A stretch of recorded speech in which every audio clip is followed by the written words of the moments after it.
Bienvenue à Hôtel Central. On est avec Marc-Antoine Lévesque, Véronique Bilodeau et Annie Boudreau pour démystifier Internet, le dark web et toutes ces choses qu'on a de la misère à comprendre finalement.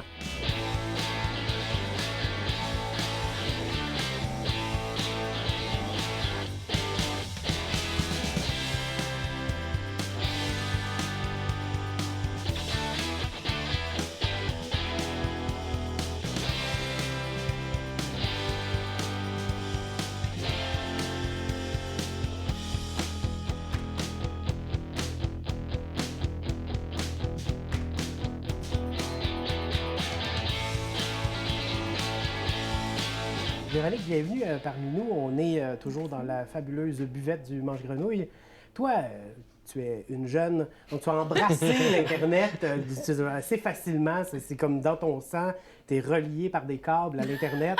Non, mais tu vas pouvoir nous expliquer plus amplement, tu sais, dans le fond, la raison pour laquelle tu es investi là-dedans. Mais au départ, je veux savoir, comment ça a commencé, cette relation? Parce que moi, c'est quelque chose qui est apparu dans ma vie quand j'étais déjà rendu très vieux.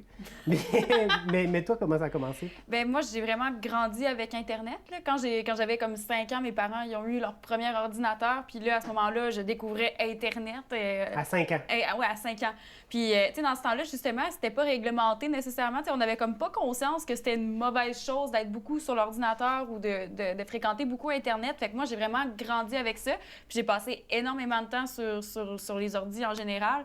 Puis c'est ça, à l'adolescence aussi. J'étais souvent dans ma chambre en train de parler avec mes amis sur l'ordinateur. Puis après ça, bien, quand j'ai commencé à faire de la musique de ma vie, bien, c'est comme devenu un essentiel, pas à cause des réseaux sociaux, à cause de Facebook, à cause de Instagram, YouTube, tout ça qui est apparu.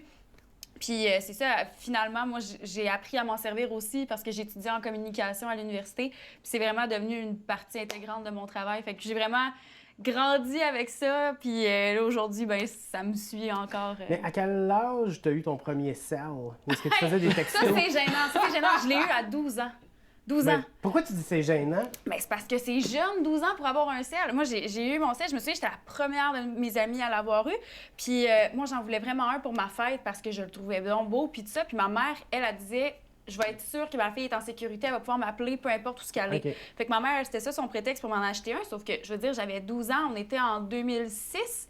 2006, j'avais mon premier cellulaire, tu sais, puis c'était à un âge où, quand t'étais enfant, t'avais pas nécessairement encore de cellulaire, tu sais, est-ce de qu'à 12 ans, là, j'ai perdu le fil, là, est-ce que Facebook, Instagram, tout ça, c'était pas encore là? C'était pas ça. C'était un flip phone là, que j'avais. Okay. Le cellulaire Okay. que tu déplies. Était-tu blanc, là? Non, il était pas blanc, il était bleu et gris. OK, bleu et gris. Je le trouvais tellement wow, cute. le premier modèle, super. J'aurais tellement été jaloux, là.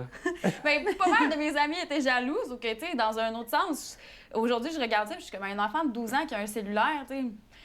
Très intéressant. Est-ce que, en ce moment, à l'âge où tu as, puis avec la compréhension des enjeux que ça comporte, est-ce que tu penses que tu serais porté à laisser entre les mains de ta fille ou ton fils de 12 ans, que tu n'as pas encore, bien sûr. Non. Mais tu aurais comme une réglementation un peu plus forte. Ah, beaucoup. Vraiment. Parce que moi, sérieusement, ça a été une addiction. Puis encore aujourd'hui, tu sais, il y a des moments où il faut que je me parle, tu sais, pour que je me dise comme, vas-y pas. T'sais, pendant un moment, je pense comme 6 à 8 mois l'année passée, j'ai pas eu du tout Facebook sur mon cellulaire parce que Facebook, pour moi, j'allais là-dessus puis je perdais mon temps. Je regardais comme les publications des gens passés, je regardais genre des vidéos. Puis à un moment donné, tu sais, tu files vide, là, tu navigues puis t'es juste comme... Voyons, qu'est-ce que je regarde? Qu'est-ce que je fais là? Puis ça me tentait comme vraiment plus de me sentir de même. Fait que j'ai complètement supprimé de Facebook de mon cellulaire. Je l'ai juste gardé pour des fonctions professionnelles, là. Puis ça m'a tellement fait du bien. Fait que pour vrai, moi, j'aimerais ça que mon enfant grandisse dans un environnement où il y a d'autres choses, tu sais, qui aime ça aller dehors, puis qui aime ça jouer avec ses amis, puis que pour lui, son cellulaire soit pas sa vie, tu sais. À quel âge tu penses que c'est légitime de laisser un enfant... je sais pas moi, s'amuser avec Facebook, par exemple?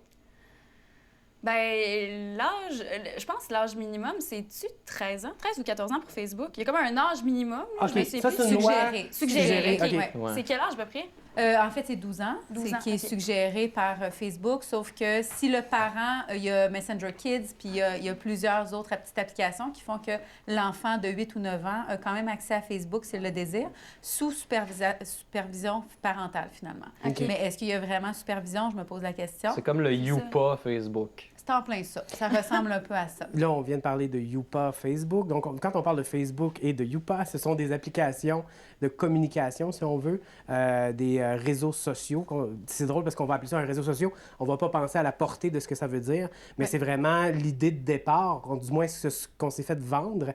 C'est une espèce de mini-société, là, pris dans un téléphone. C'est-à-dire que chaque personne a un avatar puis qu'on peut converser. Je mentionne ça parce que c'est pas nécessairement évident pour tout le monde. Je pense que dans une vie antérieure, tu as Ouais. eu à expliquer ça. Oui, exact. J'ai déjà eu le privilège, parce que je trouvais que c'était une chance, là, de travailler dans c'était un pavillon d'éducation communautaire qui était à Montréal. Puis on donnait plein de formations sur plein de sujets à plein de gens. Puis moi, ils m'ont comme attitré aux personnes âgées. OK? Puis je donnais des formations en informatique. Fait que toutes les questions d'informatique. Tu sais, j'ai expliqué c'est quoi copier-coller à quelqu'un pendant 5 heures de temps, mettons. Tu sais. Puis j'ai passé toutes des rencontres avec ces gens-là. Puis c'est vraiment, là, Facebook particulièrement, c'est dur à expliquer. Comment tu parce faisais que, pour expliquer Facebook? ben moi, je disais, mettons, là, Madame Ouellette, là, Facebook, c'est comme une ville, OK? Fait que quand vous êtes sur le fil d'actualité, vous êtes dans la ville. Fait que là, vous pouvez voir tout ce que tout le monde fait Vous dans la passez ville. dans le journal de la ville, en fait, sur le fil d'actualité. C'est en ouais. plein ça, c'est en plein ça. Mais là, quand vous êtes sur votre page à vous, personnelle, bien là, c'est comme votre maison. Fait que vous décidez, c'est votre maison, c'est à vous, c'est vos informations. Fait que vous décidez ce que vous mettez dans votre maison, puis vous décidez qui va rentrer dans votre maison. Tu veux-tu que tes infos soient publiques? Tu veux-tu que tes infos soient privées? Puis après, Messenger, ben là, c'est comme le téléphone. Fait que là, c'est comme si tu décidais d'appeler quelqu'un. Fait que là, tu vas y écrire sur Messenger. Mais c'est compliqué parce qu'il faut tout le temps que tu changes de lentille dans un sens. Parce qu'à un moment donné, tu es devant tout le monde, puis à un moment donné, tu es plus personnel. C'est plus privé. Puis c'est plus privé. Puis tu sais, c'est dur d'apprivoiser ce concept-là quand c'est la première chose que tu découvres d'Internet. C'est super. Ça, tough, là. c'est quelque chose qui m'a toujours fasciné. On parle de personnes plus âgées, mais même moi qui est né dans les années 80, blablabla, En 80, on peut le préciser. Oh, mon Dieu, fait que c'est presque 70, ça. c'est ça. Ah, oh. Fait que t'es né en noir et blanc. Non, mais je peux dire que je faisais des travaux à la machine au début de le cégep. Pense à ça, réfléchis. Wow. Oh, wow. Non, mais justement, pour en revenir à mon point, c'est ça un peu, c'est que on parlait de personnes plus âgées que, bon, souvent, c'est de copier-coller, on s'entend, c'est une fonction qui est assez instinctive pour des gens qui sont nés en 1980.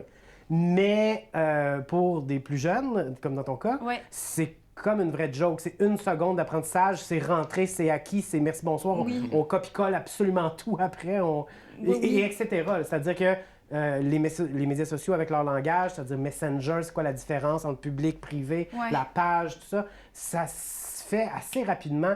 C'est spécial qu'il y ait cette différence-là, pareil. Oui, puis je pense qu'il faut avoir, tu sais, en tant que personne, mettons, qui a grandi avec ça, je pense qu'il faut avoir beaucoup de respect aussi envers les gens qui n'ont pas grandi avec ça puis qui doivent s'acclimater à ça parce que c'est pas donné à tout le monde de savoir ça. Tu sais, moi, j'étais à l'école, là, je me souviens, comme en première, deuxième année, on jouait à tape-touche. Fait que, tu sais, comme le Ah, ça, jeu, c'était-tu le c'est fun, un hein? jeu là, que tu jouais avec le clavier, là, puis que justement, il fallait que tu tapes avec les bons doigts pour Oui. faire les bonnes lettres. J, Tu K, sais, K, J, J, espace. J, K, espace. F. Ah, là, Le but, c'était que les enfants soient plus rapides à pianoter sur le clavier, finalement. Ouais. C'est ce qui est très drôle, puis ça a été appris, en fait, dans les écoles. OK? Oui. Donc, déjà là, il y avait vraiment une proximité avec l'ordinateur de dire... Les professeurs savaient que ça allait être ça, la nouvelle génération. Donc, on devait absolument leur montrer comment pianoter rapidement. On n'a pas encore parlé de toi, Annie, mais bon, t'es pas encore niveau technicien ou niveau programmeur, mais... Je suis webmaster. T'es webmaster, c'est ça. Internet fait partie intégrante de ton travail, mais au-delà de ton parcours professionnel, comment ça a commencé ta relation avec Internet, puis ça, pour devenir finalement quelqu'un qui maîtrise quand même passablement ces outils-là? Bien, en fait, moi, c'est arrivé un peu plus tard. Là. C'est arrivé vraiment à l'adolescence, Internet, donc les ordinateurs et tout ça qui ont fait partie de ma vie. Mais je me suis intéressée à ça parce qu'on aurait dit que aussi l'environnement scolaire ou l'environnement nous portait à être attirés vers ça. Donc, bien évidemment aussi, tout ce qui était formation académique et tout ça, il fallait être très à l'aise au niveau du web. Donc, surtout quand on voulait aller dans un domaine comme le mien, qui était la publicité. Donc, là, déjà, là, en partant, il fallait avoir une base. Donc, c'est quand tu as commencé à t'intéresser à la publicité, quand tu as commencé un peu plus à étudier à l'université, que tu as commencé à t'intéresser un peu plus au web. Mais toi, à quel âge tu as eu ton premier cellulaire? Mon premier cellulaire, j'avais 16 ans.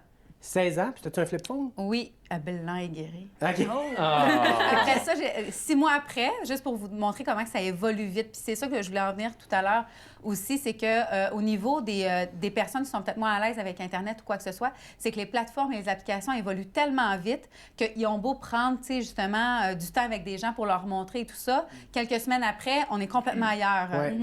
Juste l'interface, des fois, ils vont faire des changements esthétiques. Exactement. Puis là, quelqu'un qui n'est pas trop intéressé par ça, malheureusement, il est un peu largué. Puis justement, dans les dernières années, on tend vers des plateformes qui sont minimalistes. Donc, les boutons, là, c'est pas marqué « accueil ». C'est 3 petites lignes comme ça, puis il faut que tu en déduises que ça, c'est l'accueil de ton site web ou de ta plateforme. Donc, une littératie nécessaire à l'usager qui n'est pas nécessairement évidente quand tu n'évolues pas à l'intérieur d'un système ou d'un programme donné ou une application donnée. Ça prend quand même un peu de pratique pour y arriver.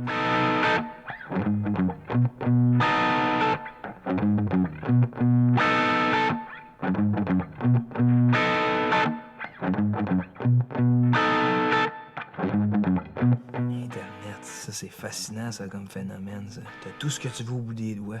Mais pourtant, tu te ramasses tout le temps sur les 2 mêmes sites. Facebook, Google. C'est rendu que je tape Google dans Facebook. Ça barde, là. Moi, je suis Facebook. M'a dire de quoi. Quand je pose de quoi, je m'attends à minimum 3 likes. Mon beau-frère, ma belle-sœur puis ma femme. Le reste, j'ai quoi, 13 amis? C'est même pas mes amis, là. Je les connais pas, c'est du monde. J'ai reçu des invitations de princes nigériens. Je veux que je fasse avec ça. On se verra jamais, tu comprends? En même temps, je l'accepte d'un coup. D'un coup, il est dans la marde. Une fois, là, le prince Mugabe, j'avais filé 10 000. Il m'a dit qu'il me remettrait le trip. Je les ai jamais revus. Et aujourd'hui, ben... Hey, on a plus de char! Qu'est-ce que je fasse? À cette heure qu'on connaît Internet, je vais dire c'est dur de s'en passer parce que moi, je vais dire mon samedi matin, c'est quoi? Je me lève, 6h30, 6h45, je suis devant mon ordinateur, je regarde les packs. Je check toutes les roulottes à vendre. J'ai le désir de m'évader un jour, puis là, je regarde ça, une par une. Après ça, Kijiji, check les roulottes. Je fais mon palmarès de la roulotte, j'en achète pas, mais je rêve, tu comprends? Internet, ça fait rêver. Oui, je m'affarme. On va être bon pour une prise! Est-ce que c'est vital? Est-ce que c'est nécessaire? Ça, c'est une grosse question. Tabarouette. Est-ce que c'est vital? Est-ce que c'est nécessaire à notre époque de... Gardons ça pour Internet, en premier lieu, puis par la suite, les réseaux sociaux. Oui. Est-ce que tu veux dire qu'est-ce qui est vital dans le sens, est-ce qu'Internet est vital? Est-ce que c'est vital? Est-ce que c'est de l'eau, puis c'est de l'air, puis c'est de la nourriture? Internet, c'est vital. Officiellement, c'est vital. Par contre, c'est le diable et l'ange. Donc, on ne sait pas nécessairement. C'est vital dans le sens qu'il y a un enfant qui est porté disparu, on peut le retrouver grâce à Internet. Mais c'est pas vital parce qu'il y a aussi du trafic humain et tu vois un peu le topo. C'est vraiment le noir et le blanc. Donc, par contre, ça nous a amené justement à peut-être au niveau des entreprises, au niveau des personnes, d'augmenter une productivité qui était nécessaire.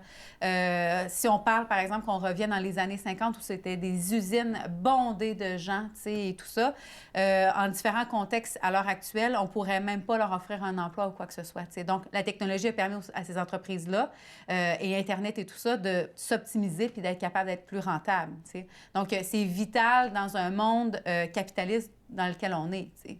Donc, puis, mais donc, ce que tu dis, c'est que c'est fondamentalement pas nécessairement humain. C'est pas du tout humain. OK, c'est comme un outil surnaturel presque. Bien, c'est un outil, c'est comme le marteau. Pour construire une maison, ça prend un marteau. Maintenant, on a des drills, on a toutes sortes de choses. Sauf que ce fameux marteau-là, présentement, dans notre vie, c'est qu'il se promène dans la maison. Puis il est capable de t'analyser, puis le marteau, il va te regarder. « Ah, tu viens de boire un verre de lait, toi?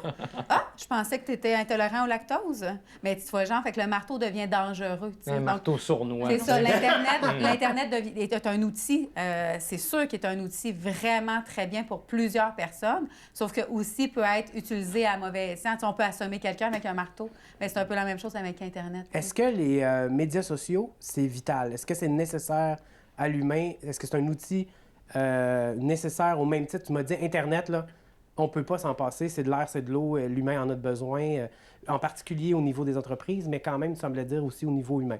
Mais est-ce que les médias sociaux, en particulier, c'est la même chose? Non, les médias sociaux, c'est pas vital. Ce qui est vital, c'est le besoin de connexion avec les gens.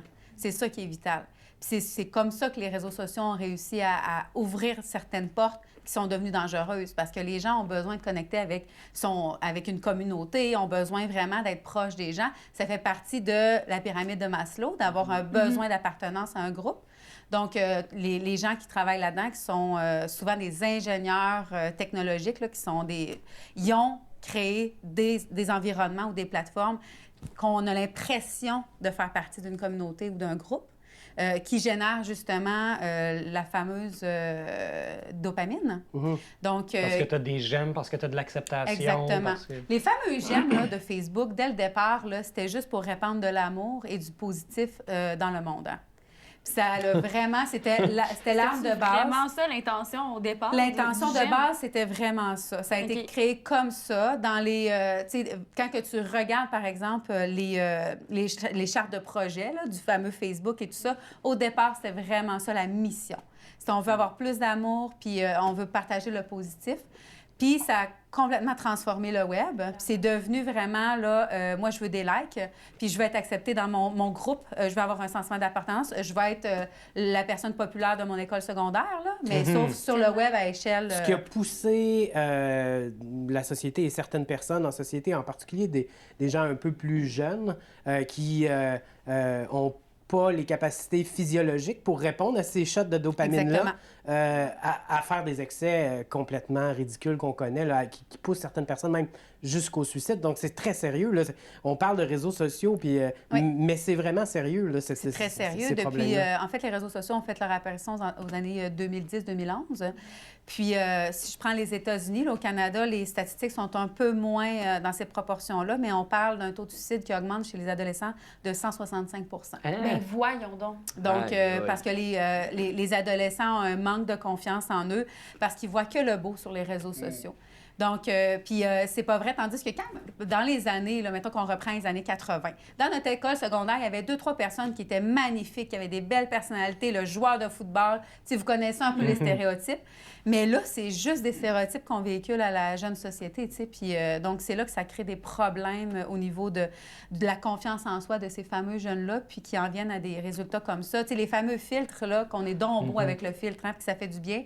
Mais les jeunes se présentent dans des cliniques de chirurgie pour avoir ce look-là. Le look que je vois avec mon filtre, c'est ça que je veux. Fait que 10 000 plus tard. C'est des attentes irréalistes. Ces médias sociaux-là sont quand même, ironiquement, très utiles à faire encore du bien. Puis j'en veux pour preuve, justement, ces deux extraordinaires personnes qui, pendant un temps très, très difficile, honnêtement, au début de ce qui s'est passé dernièrement, là, au début de la COVID-19, on se sentait vraiment isolé. C'est vrai que c'était pas facile. On n'était pas avec les amis et la famille. Puis vous avez comme produit un show. Littéralement. Parle-moi de ça, parce que c'est juste comme une initiative tellement... c'est vraiment venu un peu du fait que là, OK, la situation, c'est qu'on est confiné. On fait des shows dans la vie. Puis on pourra plus faire des shows devant le public. On perd le lien avec le public. Fait que qu'est-ce qu'on fait pour remédier à ça, pour être en contact avec des gens? Parce que veut pas, nous, on vit à Montréal, notre famille est surtout à Rimouski, les régions aussi étaient barrées à un certain moment. Fait que tu sais, comment on fait pour garder un lien avec du monde quand t'es coincé entre quatre murs? On s'est dit, on a l'option de faire des lives sur Facebook, d'être en direct sur Facebook. Puis les gens qu'on suit sur Facebook, nos amis peuvent voir ça, puis choisir de nous regarder. Oui. Puis en fait, à la base, pour donner vraiment une image, là, dans le fond, on prenait souvent le téléphone ou l'ordinateur, mais je rouvrais ce qu'on appelle le feed Facebook, c'est-à-dire Ouais. donc dès que j'arrivais sur la page d'accueil, il y avait ta grosse face C'est ça. qui c'est me ça. disait Ouais, genre... je fais zoomer au qui, bout. qui disait salut, salut, je suis Ouais. là. Ouais. Puis c'est ironique, mais ça fait beaucoup de bien. Mais c'est. Tu sais, puis, tu sais, à un moment donné, on le faisait, puis les premiers qu'on faisait, moi et C'était Véro, fou. on finissait, puis on se sentait bien. On était comme. Ça a fait du bien parce qu'on a eu des interactions, puis même si on voit pas la personne, elle nous répond, elle nous écrit, il y a des gens qui commentent, il y a des gens qui réagissent, puis on avait l'impression d'avoir un lien, d'entretenir un lien. Puis après. De ça, on l'a poussé plus loin, tu sais, d'un point de vue... après, c'est devenu presque d'un point de vue professionnel. Mettons, moi, j'ai essayé de voir est-ce que je peux transposer ce que je fais. L'humour se transpose-tu en live? J'ai découvert que pas tant. C'est plus difficile parce que... avoir une conversation, ça se fait, sauf que, tu sais, j'ai essayé, mettons, de faire des numéros d'humour. Ouais. Vraiment, là, j'avais mis un pied de micro dans mon bureau, j'avais mis un éclairage, j'avais essayé de faire vraiment une ambiance. Là, c'est une soirée d'humour, sauf que il est 11 h le matin, on est mercredi, puis je suis en pyjama, puis marche pas. je fais une joke que je pense qu'elle est bonne, puis Mais en fait, j'entends mon chat. on Tu sais, s'entend. C'est ça, le chat réagit pas vraiment. Non. Mais c'est fondamental dans ton métier. On parle souvent le contact avec le public, le contact Ben, avec le vraiment, public. parce que c'est Mais lui qui valide. C'est là que tu t'en... Exactement, c'est là que tu t'en Ouais. rends compte. Ouais. Tu lances quelque chose dans l'univers, mais c'est une chose de le lancer dans l'univers, mais Faut qu'il ça te prend la rebondisse, réaction. hein. C'est ça, Ouais. faut que ça remonte, là. Ouais. Faut qu'il y ait une réaction, dépendamment de la réaction aussi. Forte réaction, Oui, moyenne puis, tu sais, réaction. même, je te dirais que c'est même quelque chose qui est plus dur à avoir, même dans un contexte extérieur. C'est dur d'aller chercher c'est quoi un feeling quand tu es un humoriste si t'es pas dans une salle fermée et que tu sens une intimité. Parce que l'humour, c'est pas un art d'extravagance, c'est un art de proximité puis d'intimité. Tu amènes les gens avec toi puis tu le confies quelque chose. Tu sais. Puis c'est drôle que tu amènes ça comme ça, que c'est difficilement vivable. Pour toi, le futur, c'est complexe, là, c'est pas nécessairement évident. Il faut que tu Ben, te réorientes. Faut En que... fait, tu vois, j'ai trouvé une manière un peu d'adapter ce que je fais. Puis je me suis initié au montage vidéo pendant le confinement. Puis j'utilise Internet d'une façon différente. Je publie du contenu, sauf que travailler. Je veux plus. J'ai comme laissé tomber l'aspect en direct, live, parce que je le trouvais moins adapté à ce que je voulais offrir. Puis j'aime mieux prendre le temps de m'asseoir, de m'enregistrer, de me filmer, de faire un montage, puis de faire une capsule un peu plus travaillée avec un montage, puis c'est ça que je décide de publier. Comment ça se transpose, cette histoire-là de public, justement, quand en musique? C'est vraiment différent parce que, tu sais, une chanson, là, puis encore là, tu sais, Marc puis moi, des fois, on a cette conversation-là parce que, tu sais, lui fait de l'humour, moi, je fais de la chanson, puis je me suis risquée à quelques fois à monter sur une scène et à essayer de faire des blagues devant un public. Puis j'ai dit, sérieusement, on n'a tellement pas le même genre de thrill parce que lui, sur scène, là, en humour, t'es toujours sur le qui-vive. T'es toujours... Est-ce que les gens vont rire? Tu sais, à Ouais. chaque phrase que tu dis, il faut que tu fasses rire les gens, tandis que moi... Je pars ma toune, puis je le sais où est-ce que je m'en vais. Puis je le sais que pendant 3 minutes, ça va être ce que j'ai planifié, ça devrait bien aller. Puis à la fin, là, je vais savoir si le public aime ça, tu sais, s'il va applaudir ou pas. Fait que dans les lives sur Facebook, ça a été exactement la même chose. Tu sais, en direct, là, c'était la même chose parce que je partais une chanson, puis tu sais, au début, j'étais stressée. Tu sais pas qui t'écoute, tu sais même pas s'il y a des gens qui sont là avec toi, tu sais, t'es vraiment stressée. Toi, par rapport au futur, est-ce que c'est viable, déjà économiquement? Est-ce que c'est viable artistiquement de penser que c'est de ça dont ton futur va être fait, de live? Je dirais que ça dépend. Tu sais, j'ai une amie, entre autres, elle a fait des lives de musique, mais sur une plateforme qui s'appelle Twitch. Même pour moi, le Twitch, là, c'est un peu inconnu. Là. C'est une plateforme où tu peux regarder des gens en direct tout le temps. Fait que, tu sais, c'est des gens qui font de n'importe quoi. Fait qu'ils peuvent jouer à des jeux vidéo, ils peuvent faire de la musique, ils peuvent juste parler. C'est vraiment juste une plateforme que pour du direct sur Twitch. Puis elle a fait justement des directs là-dessus. Puis dans le fond, je pense qu'il faut comme que tu payes un abonnement ou Si quelque tu chose veux, comme c'est ça. une plateforme de monétisation. Donc, Oui. les gens, finalement, ils peuvent contribuer. Soit que la personne qui donne le spectacle dit moi, c'est 2 $ pour assister à mon spectacle. Donc, tu dois payer le fameux 2 $ pour arriver dans la plateforme l'univers puis de la de dire personne. de la personne. Ou sinon, c'est sur un don volontaire.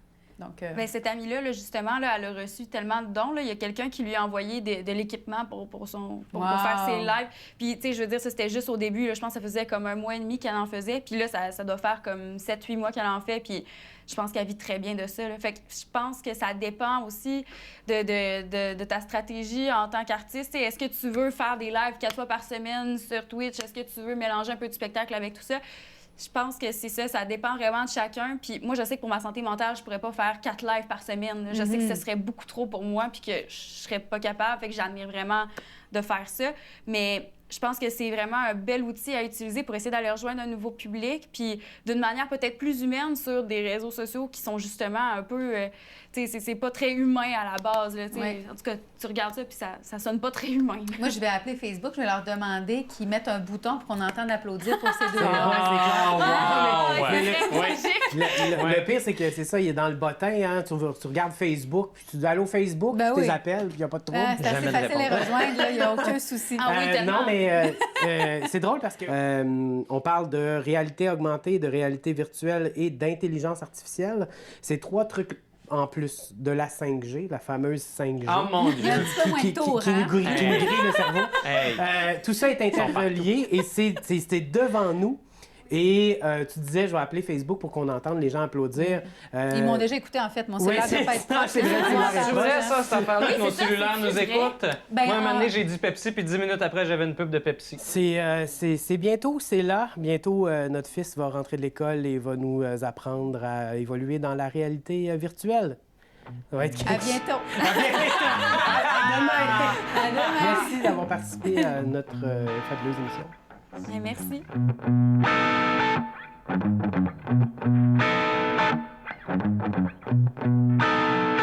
Toi, t'es toute jeune, hein? Tu sais pas c'est quoi ça, hein? Mais c'est une calculatrice. La calculatrice, c'est... Merci de rire de moi. Moi, j'ai quand même grandi avec Internet, hein. Ah oui. Ouais, j'en ai vu des affaires sur Internet. Une panoplie de choses qui servent complètement à rien. Ah, j'adore les choses qui servent à rien. Parle-moi-en. Hey, il y en a un site, ça s'appelle papertoilet.com. As-tu déjà, comme le titre le dit en anglais, papier de toilette. Au début, t'arrives sur le site, c'est noir, puis t'as un gros rouleau de papier de toilette. Puis là, quand tu cliques dessus, tu peux dérouler le papier de toilette. Je sais pas si t'aimes ça, toi, dérouler sans arrêt des papiers de toilette, mais... Ça manquait à ma culture, je vais l'essayer. Oui, ben, j'ai aussi un site. Je sais pas si t'as l'air un peu perdu. Oui. Le site s'appelle perdu.com. Ah, c'est moi. Tu tapes ça, puis il te dit ici, avec un petit X. Fait que tu sais que t'es perdu où? T'es perdu là sur Internet. Ah, OK. Oui, c'est dans le même concept un peu que probablement t'en as déjà entendu parler. Est-ce bientôt le week-end? T'écris ça. Est-ce bientôt le week-end.com? Puis il va te dire si oui ou non on est le week-end. Ah, ben c'est pratique, ça. Oui, oui, parce que des fois, tu te dis Oui. on est quelle journée? Il dit pas t'es quelle journée. OK. Lundi, mardi, ça, c'est un secret. Oui. Mais tu sais, tu te demandes est-ce que je suis en vacances ou pas? Le site Internet te le dit tout le temps. C'est Il primordial. y a des choses incroyables. Parce que là, ici, tu vois, on peut se retrouver. Sur l'autre de tantôt, ben, on peut être capable de passer le temps. Mais il y a aussi des fois, là, quand tu cumules une colère intérieure, ça t'est déjà arrivé. Ah, ça m'arrive souvent, oui. Il y a un site qui s'appelle Hell's Slacker. En fait, il faut que tu frappes quelqu'un avec une anguille. Oui, tu as une anguille, puis là, tu cliques. Heel slacker. Hell's Slacker, exact. OK. Oups, tu le frappes. Et tu peux le frapper au ralenti ou plus vite, ça défoule. Ça Et fait tu vois bien. vraiment, là, hop, l'anguille frappée. Ah oui, c'est Avec bien douceur. fait. Oui, oui, vraiment. Puis tout le jus de l'anguille, là, Mhm.